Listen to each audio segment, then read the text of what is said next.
9 de la mañana, 2 minutos, es momento de recibir a nuestro colega, periodista y escritor Antonio Ladra. Vamos a intentar reflexionar con Antonio qué es lo que está pasando en el mundo del crimen, ¿no? Nos hemos sorprendido por la escalada de homicidios que ha habido en el último tiempo. ¿Qué pasa? Esto obedece a un nuevo modo de trabajo de las bandas de narcotraficantes, un deterioro de la convivencia. Bueno, para conversar sobre todos estos temas, lo recibimos esta mañana. Bienvenido, Antonio, ¿cómo andás? ¿Cómo te va? Muchas gracias. Mañana Gracias. movida hoy. Mañana movidita, ¿no? Mañana movida, Así sí. que gracias por el esfuerzo de venir. Dale, muchas gracias. Bueno, Antonio, ¿cómo estás viendo vos esta escalada? Como que nos explotó todo en las últimas semanas, ¿no? Homicidios con, bueno, un hilo conductor que podríamos vincularlo todo al narcotráfico. Hace muchos años que vos venís investigando el tema con tus dos libros. Sí. El primero 2014, ¿no? Si 2014, que es este.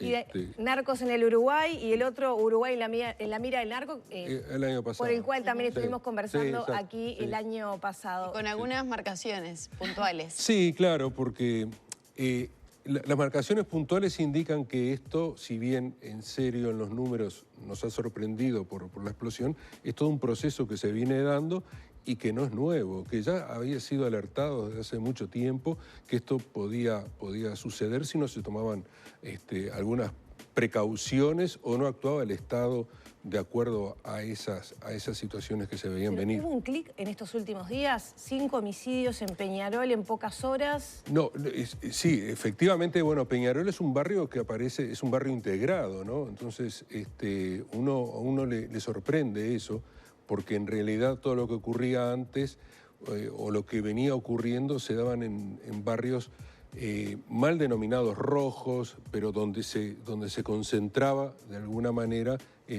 mucha de la criminalidad.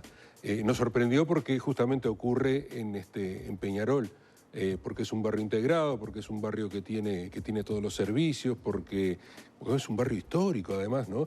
Pero nos sorprendería muchísimo más si ocurriera en Punta Carretas, sin duda, o en Pocitos, porque ahí uno dice, bueno, ahí puede ser que no ocurra. Uno mira el mapa del crimen en Montevideo y uno ve que es todos en las zonas que son periféricas y que no ocurre en las zonas donde...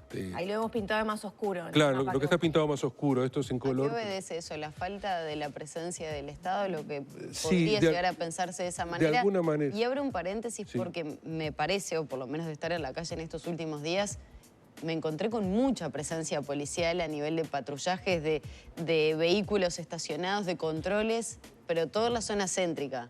¿Qué pasa para las periferias? Bueno, justamente, el problema está en la periferia y no en la zona céntrica. El ministro Heber, si bien el día anterior había estado en el barrio de Peñarol, el otro día cuando hace los anuncios sale de la Torre Ejecutiva y se va a Punta Carretas, Pocitos, donde ahí los niveles de seguridad son niveles europeos. En cambio, en estos barrios son niveles de Centroamérica. O sea, Uruguay está como dividido en dos partes. ¿Ustedes recuerdan cuando Mario Lallera hace mucho tiempo alertó de esto y dijo, atención que esto puede convertirse en algo parecido a lo que ocurre en Guatemala, en Honduras? Pero y le dijeron cualquier cosa. Esas declaraciones, recuerdo, por decir, bueno, como una autoridad, miembro de la policía, puede decir que va a pasar esto y asumirlo, ¿no? Claro, era como un diagnóstico que empezaba él a decir, miren, esto está ocurriendo. Yo recuerdo en el año 2005... Sí, en el año 2005, 2004, 2005, yo estuve en un seminario en Estados Unidos y por primera vez escuché hablar de la palabra de la mara. Yo no sabía lo que eran las maras. Y ahí me acerqué al fenómeno hablando con gente que incluso, con un fiscal nicaragüense y después uno de El Salvador, que me explicó qué eran las maras. Al poco tiempo uno empieza a ver que el fenómeno de las maras puede ser un fenómeno que efectivamente puede ocurrir acá. Incluso hubo hasta un trabajo de la Escuela Nacional de Policía donde alertaban sobre eso, por ahí por esa fecha, 2007-2008. También se los tildó de, digamos, alarmistas, etc. Poco tiempo después, el fiscal Jorge Díaz, ex fiscal, pero cuando era juez, él ya hablaba de fenómenos similares a las maras que se daban, por ejemplo, en las barras bravas del fútbol.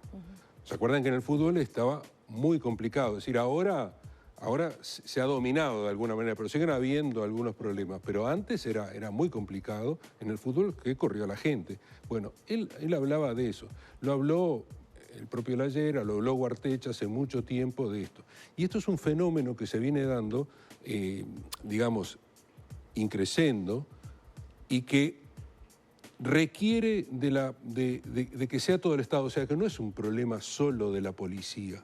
La policía tiene un rol para cumplir, pero no es solamente la policía. Allí tienen que actuar o tienen que confluir los otros actores del Estado. Pienso, por ejemplo, en Casaballe, Los Palomares, con lo que pasó hace algunos años, Sí. con esa intervención que hubo del Estado en sacar gente que estaba ocupando. Sí. Todo empezó también y de alguna manera explotó con una investigación periodística, más allá que se venía analizando de antes.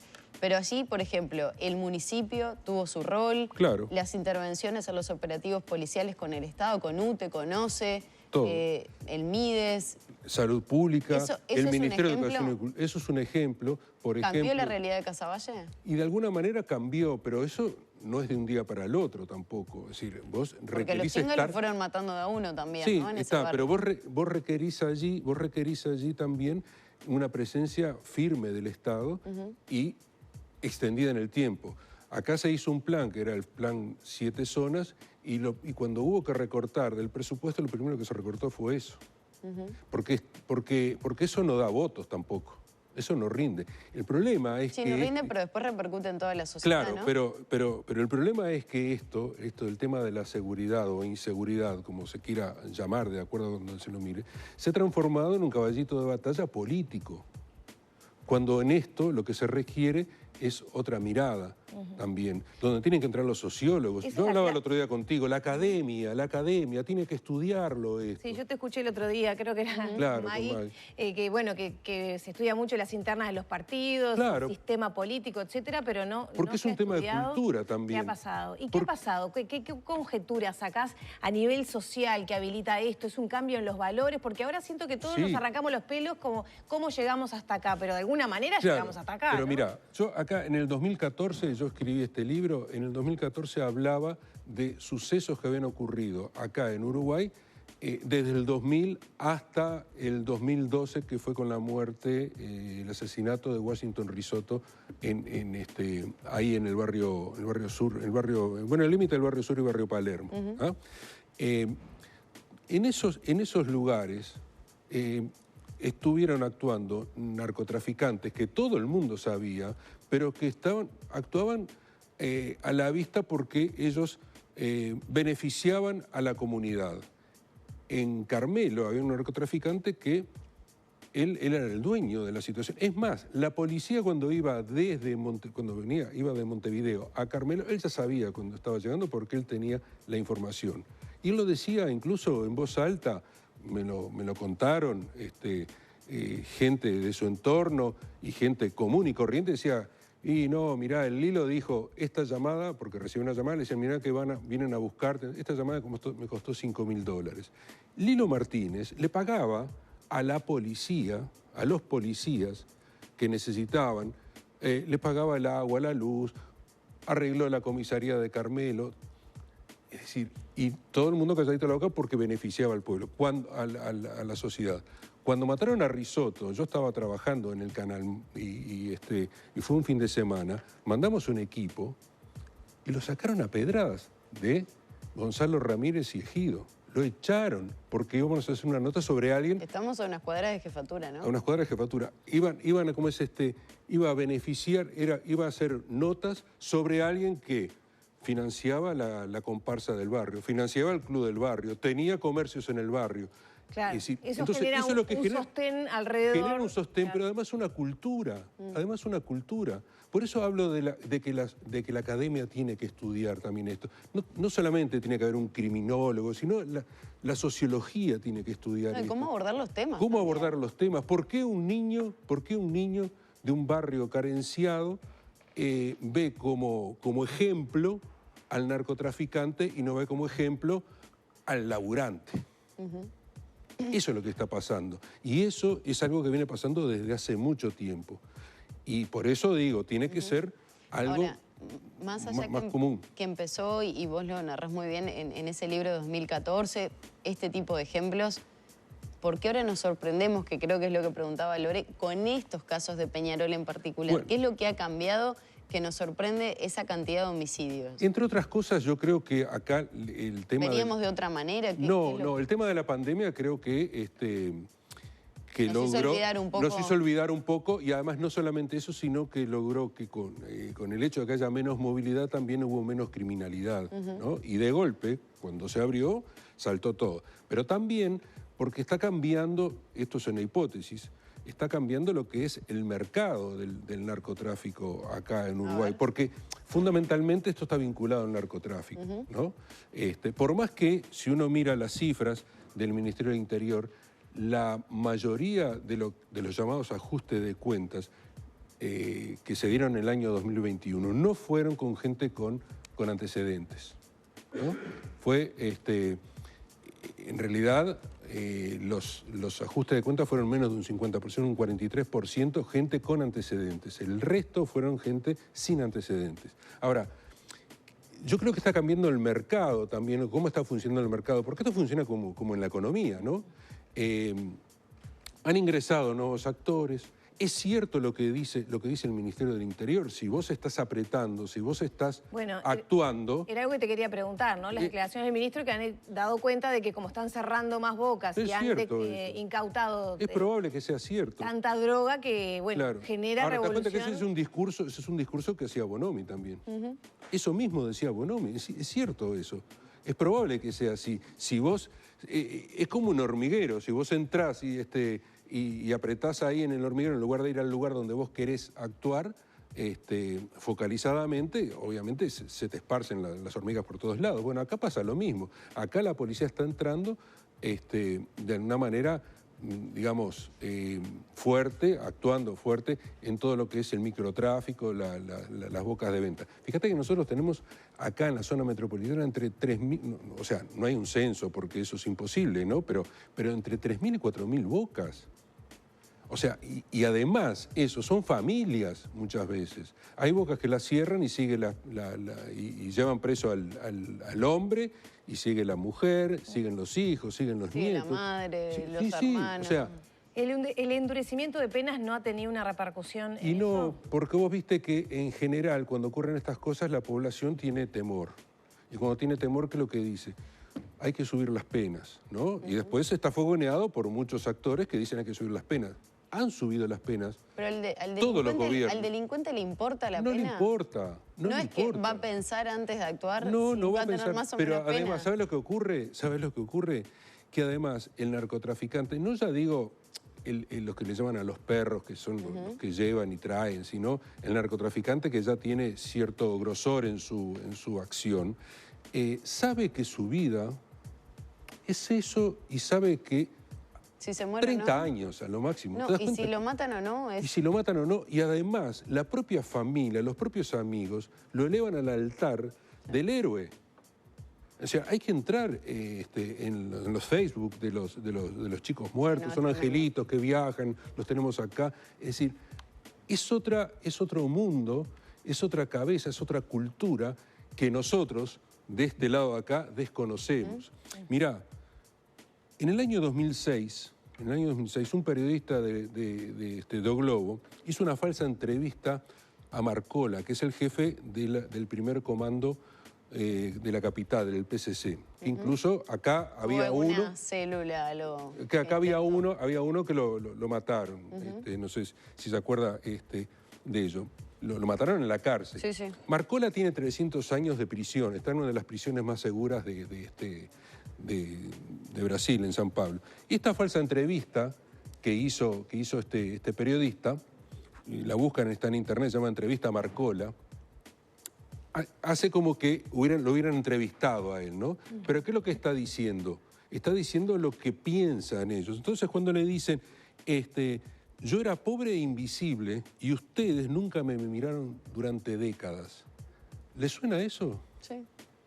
Es lo que pasa acá. Sí. Toman una trascendencia que... Claro. Ya tenemos que ir cerrando y me gustaría abordar, y vos lo trajiste además, el tema cárcel, ¿no? Cómo está influyendo también. Bueno. Muchas organizaciones, operaciones son comandadas desde la cárcel. Sí, totalmente. Y como para cerrar esto, ¿no? Porque teníamos la pata del análisis sociológico, la pata del reproche político, ¿no? Que de no hacerse cargo más allá de objetivos electorales.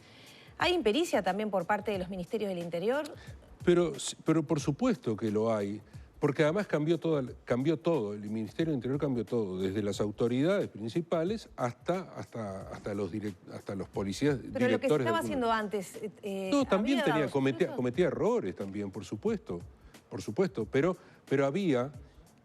A ver, vamos a entendernos, entre el mundo criminal y la policía hay contactos, hay negociación, hay confianzas o desconfianzas. Si vos cambiás todo de golpe, tenés que volver a regenerar todo eso. Pero lo primero que haces es tener desconfianza y golpear, ¿no? Entonces, ahí generás un ruido, generás un problema. Ahora, con el tema cárceles que vos me decís, efectivamente es un gran problema que tenemos con las cárceles. Primero que las cárceles se están explotando. No solamente que están explotando por la cantidad de gente, sino por lo que ocurre dentro de las cárceles, sino porque en las cárceles los presos están allí y no hacen nada, salen sin nada. Entonces, yo les cuento una anécdota que me pasó a mí. Voy a buscar, mi auto lo tenía estacionado detrás del Banco Central y veo allí un muchacho acostado, que no lo había visto, ahí donde está el Teatro Astral. Lo veo allí, me pongo a conversar con él y le digo, ¿vos dormís acá? Sí, yo duermo acá, pero hace poco que estoy, le pregunto, ¿y dónde comes? No, yo volqueteo. Un muchacho de 30 y pico de años, ¿no? Yo volqueteo. Volquetear es buscar la comida en la volqueta. Dice, y hoy estuvo bravo, no encontré nada, era un domingo. Yo me quedé muy mal, digo, porque me pegó ver eso. Entonces le dije, mira, yo vuelvo ahora, yo iba al teatro, en un par de horas vuelvo y te voy a dar algo, no sé cuántas horas, perdóname, le digo, ¿dónde estabas? Y me dice, yo estaba privado de libertad. Pero claro, a mí, ¿quién me va a dar...? Mirá, muy correcto, ¿eh? A ver, una persona que vos podías entablar un diálogo, porque hay otros que no podés hablar directamente, pero con él podías hablar. Me dice, mirá, lo que pasa es que a mí nadie me da trabajo. Porque yo voy con mi currículum así, y donde dice últimos 3 años, donde trabajó, y dice Comcar, el señor que tiene que tomarlo, el empresario que va a tomarlo, agarra ese currículum y lo guarda y no lo toma, sí, y toma otro, ¿no? Son cabezas que hay que ir entonces, cambiando, ¿no? sigue pagando afuera la culpa de haber cometido un error, haber robado, haber hecho lo que... O sea, ¿cuánto falta para que ese muchacho nuevamente robe? Nada. Nada, por supuesto. Antonio, muchas gracias. Esperemos que esta reflexión, sirva para pensar. Ojalá. Y para exigir a las autoridades de este o cualquier otro gobierno, un camino de trabajo que vaya en esa dirección, que no va a ser breve, ¿no? No, ya lo creo que no, y cuesta mucho dinero, además. Y junta pocos votos. Y junta pocos votos. Muchas gracias, Antonio. Dale, gracias a ti.